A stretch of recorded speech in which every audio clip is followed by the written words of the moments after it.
My name is John Fowler. I'm the Chief of Emergency Services for Charles County. I've been with Charles County for 15 years now.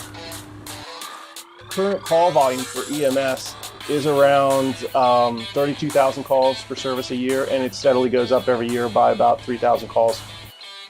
It was by far some of the best product out there because there wasn't anyone in the game who was as safety conscious as Demers was. And if you look at the products that they're having now, that some of the things that other manufacturers are replicating, like the sliding bench seat and then the safety rails and then just the padding in general, and getting everything to where a provider is minimalistic in their way that they have to get out of the chair, it really makes a difference. And that's kind of what drew us to Demers. We've had 2 providers that were placed out of service. You know, we've retired them medically.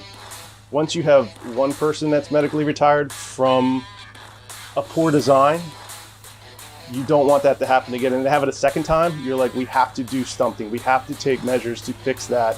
And that's kind of one of the driving forces why we came to Demers, is to learn. We learned from our mistakes, and we did not want to ever have to go to a family member and says, I'm sorry, the career that you wanted to do, the career that you picked, you can no longer do anymore because of poor design on our behalf.